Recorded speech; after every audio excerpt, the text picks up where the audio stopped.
Bonjour et bienvenue sur Conseil de sportifs et de sportives.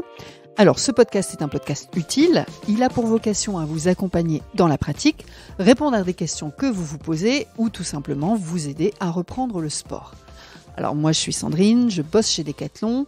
Vous savez qu'à mes côtés, j'ai toujours la chance de recevoir des experts, des pratiquants, des experts pratiquants, des pratiquants experts, des passionnés. L'experte du jour, elle s'appelle Aurore. Il me semble qu'elle pratique le billard. En plus, je pense que c'est une championne. Enfin, elle va se présenter de toute façon. Elle va se présenter. Bonjour Aurore. Bonjour. Vas-y, présente-toi. Dis-nous qui tu es.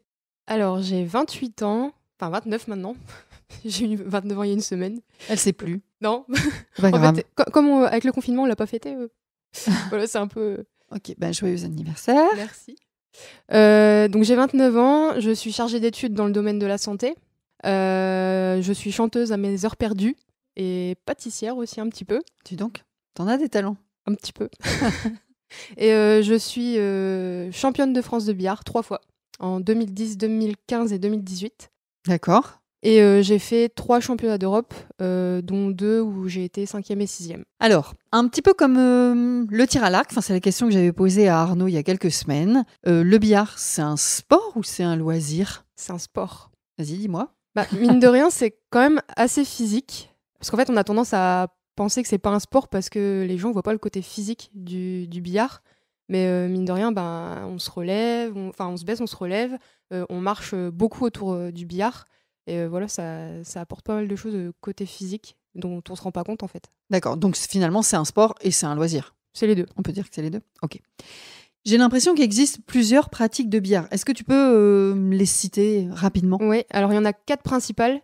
Donc il y a le black ball, qu'on reconnaît avec les jaunes et les rouges, qu'on voit souvent dans les cafés, les bowling et tout ça. Ok. Il y a le billard américain avec les billes de couleur numérotées. Et il y a le snooker avec les rouges, c'est les grands billards. Il y a les rouges et les couleurs qu'on voit souvent sur Eurosport. D'accord. Et après, la 4e principale, c'est le billard français. Et ça, c'est ce que tu pratiques ? Oui. Et pourquoi tu as choisi cette pratique ? Parce que mon père, il pratique depuis qu'il a 18 ans et il est arrivé dans le club de Ronchin, j'avais 1 an.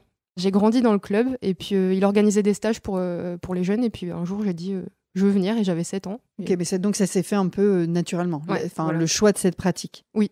À ton avis, la pratique du billard, elle plaît à quel type de personne ? Ça m'interpelle. Il y a de tout. On a tendance à penser que c'est plus des hommes âgés, mais en fait, quand on pratique, on se rend compte qu'il y a un peu tous les profils. Moi, j'ai commencé, par exemple, j'avais 7 ans, donc j'étais une femme super jeune.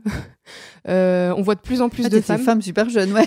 J'étais une enfant, quoi, une petite fille. Et quand on va dans les clubs ou même dans les compétitions, par exemple, sur les tournois nationaux féminins, il y a de plus en plus de femmes qui viennent et on s'en rend compte. Et des jeunes, il y a par exemple Lucie Petit qui vient d'avoir 18 ans, qui pratique pareil depuis qu'elle a 13 ans. Donc non, il n'y a pas forcément un type de personne. On rencontre c'est plutôt dans la tête des gens. Oui. Encore beaucoup peut-être de clichés, mais ça on en reparlera une autre fois. On démarre à quel âge ? Tu as dit que tu avais démarré à 7 ans. C'est l'âge légal pour démarrer Non, pas du tout. En fait, on voit qu'il y a des gens qui démarrent quand ils sont à la retraite. Il y a des gens qui démarrent petits parce qu'ils ont un parent qui pratique ou qu'ils ont découvert ça à l'école. Mais il n'y a pas forcément d'âge et il n'y a pas un âge minimum. On te dit pas, t'as 6 ans, tu peux pas commencer le billard. Par contre, il y a peut-être quelque chose qui m'interpelle, ça doit être l'utilisation du matériel qui fait que tu peux démarrer ou pas. Ouais, c'est plus le fait d'être assez grand pour pouvoir atteindre le billard, même s'il existe maintenant des tabourets sur lesquels on peut monter. Mais je dirais, 6-7 ans, je pense que... Donc je peux inscrire mon enfant à partir de 6 ou 7 ans ? Oui. Enfin, s'il est assez grand... dans les bonnes proportions. C'est ça. Pour l'utilisation du matériel, mais tu peux l'inscrire. Oui. En club ou à la maison ? Toi, tu as commencé avec le biais de ton papa qui était en club, c'est ça ? Oui. D'accord, donc finalement, tu t'es entraîné à la maison, tu as fait le club. Tu peux m'expliquer un peu comment ça se passe ? Moi, j'ai commencé en club. Donc à ce moment-là, on n'avait pas de billard. On a eu le billard très tard à la maison. Je venais de gagner mon premier championnat de France. Donc, c'était 10 ans plus tard. Après, je pense pas qu'il y ait forcément une règle à respecter quand on veut commencer le billard. Après, si vraiment on a pour objectif de se mettre en compétition et tout ça, en club, c'est peut-être mieux. Mais si vraiment on veut commencer à découvrir et qu'on sait qu'on veut continuer, à la maison, il n'y a pas de souci non plus. Ça veut dire qu'on peut s'équiper à la maison facilement ? Oui, il existe des billards qui se plient facilement, qui sont légers, facilement transportables. On peut même les mettre dans son jardin si on veut. Moi, j'ai l'impression que j'avais vu des billards que tu peux mettre à l'extérieur. Oui, effectivement. Oui, ça existe. Et en club, est-ce que tu peux m'expliquer un petit peu comment ça se passe ? Est-ce qu'il y a des catégories En compétition, il y a des catégories. On commence par les R4, donc Régional 4.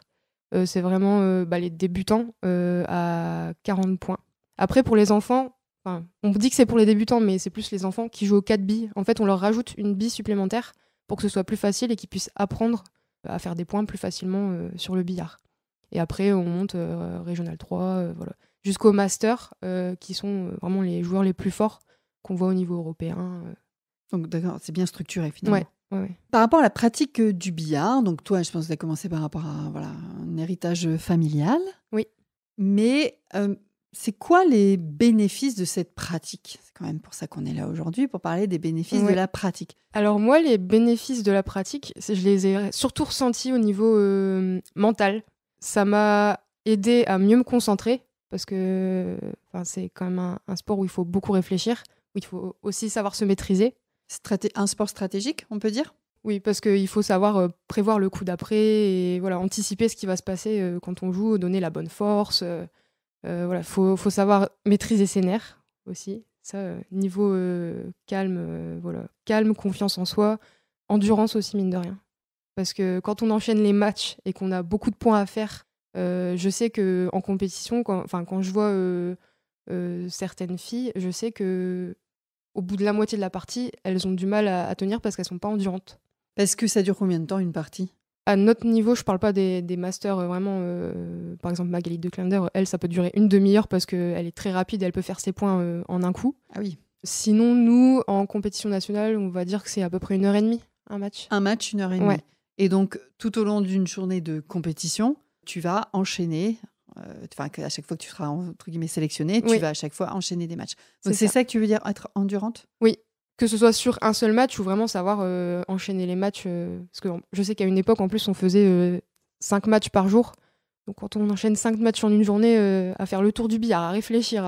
On se rend pas compte quand on n'est pas forcément pratiquant ou pratiquante de l'effort de concentration et donc physique aussi. Oui, c'est physique. Mine de rien, au niveau du dos, faut être assez souple aussi, parce que des fois, on se retrouve dans des positions un petit peu tordues. Ouais. Parce que si la bille est super loin, ou ça dépend comment les billes sont placées sur le billard. Il faut savoir aussi tenir son équilibre et pas être stable en fait sur le billard. Tu vas avoir une bonne maîtrise de ton schéma corporel, de ton physique pour bien te placer et stabiliser, pas glisser, ou c'est ça ? Voilà, être bien stabilisé sur ses pieds, être stable aussi au niveau du chevalet, donc c'est la façon dont est posée la main qui est sur le billard. Et il faut savoir bien coordonner ses mouvements pour pouvoir bien donner le coup. Est-ce que ça veut dire que physiquement, tu as besoin d'autres sports ? En fait, ma question c'est, est-ce que tu fais d'autres sports pour t'améliorer au billard ? Je me suis mise au fitness depuis le Covid, pour m'occuper un petit peu. Okay. Et je pense que ça va m'apporter... tu vas en sentir les bénéfices ? Pense, au niveau de l'endurance, au niveau du dos aussi, parce que ça m'a un petit peu renforcé le dos. Donc, pour se baisser, se relever... Et je sais qu'il y a certains masters, grands joueurs, qui se préparaient physiquement. Je crois que c'était Michael de Vaugelard qui s'était préparé pour un championnat regroupé où il jouait plusieurs compétitions sur la semaine. Et il avait couru, je crois que c'était le plus endurant et c'est lui qui avait gagné le plus de choses, il me semble. Tout à l'heure, tu as donné un terme technique que je ne connaissais pas. Je pense que tu as parlé de chevalet. Oui. Voilà. Est-ce que tu peux me donner les noms des différents équipements, histoire de ne pas me ridiculiser ou de me la ramener en société ? Ouais. Déjà, il y a la queue de billard. Donc, c'est avec ça qu'on tire. Ouais. Il y a les billes. Je sais qu'il y a des gens qui disent les boules. Oui. C'est pas des boules, c'est des billes. Ouais. Sinon, ça s'appellerait le boulard. Voilà, tu m'as dit ça la fois dernière. Ouais. Et ensuite, il y a aussi le bleu. Ouais. C'est une petite. Ça sert à quoi le bleu ? Alors, ça sert. C'est ce qu'on met au bout de la queue, sur le procédé. Donc, c'est le petit rond en cuir qui est au bout de la queue. Pour ne pas que ça glisse sur la bille. D'accord. C'est les 3 choses que je dois retenir ? Oui. Tu t'entraînes beaucoup ? Alors, en temps normal, j'y vais chaque fois que je peux le soir après le travail. Donc, souvent, c'est le mardi, mercredi, jeudi. soir pendant environ 2 heures. Tiens, ça me fait penser à quelque chose. Est-ce qu'on progresse vite en billard ? C'est quelque chose qui s'acquiert assez facilement, Si rapidement ? on a les bons profs, qu'on écoute les bonnes personnes et qu'on s'entraîne régulièrement, oui, ça peut aller vite. Je sais que Pierre Soumagne, qui est un grand joueur, en un été de temps, il a progressé, mais à une vitesse. Mais il y allait 6 heures par jour, tous les jours, avec Patrick Dupont, qui est un grand joueur aussi. Et oui, sur un été de temps, il a fait une montée fulgurante. Et puis l'année d'après, je crois qu'il était master. Aurore, donc dis-moi, on peut pratiquer en club, on peut pratiquer à la maison. Est-ce que tu peux me donner un peu une vision des deux et ce qui est possible de faire d'un côté et de l'autre ? Alors, en club, l'avantage, c'est qu'on a des profs qui seront là, enfin des encadrants, des joueurs auprès de qui on peut prendre des conseils. Et il y a le côté aussi où on retrouve les autres membres du club avec qui on crée des affinités. Ouais, le côté un peu social. Ouais. Et à la maison, y a le côté convivial avec la famille. Lors des repas de famille, on peut faire une partie avec son grand-père, sa grand-mère, enfin, peu importe, comme c'est pour tous les âges, il y a ce côté-là. Et le fait qu'on se lève, par exemple, on a envie de faire une partie le matin, on est en pyjama, il n'y a pas de souci, on peut faire une partie avec son père, sa mère, sa sœur. Donc l'accessibilité. Ouais.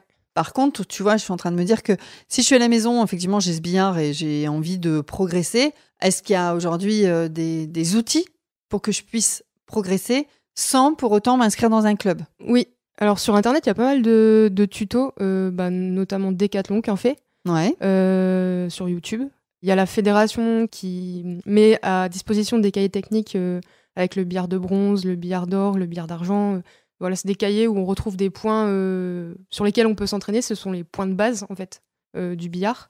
Et il y a aussi Xavier Gretilla qui a fait une plateforme d'e-learning. Voilà, il y a d'autres personnes qui donnent aussi des conseils. D'accord. En ligne. Ça veut dire que j'ai le moyen d'être accompagnée par des sportifs ou des enseignes, des marques ou de la fédération pour pouvoir progresser. Ouais.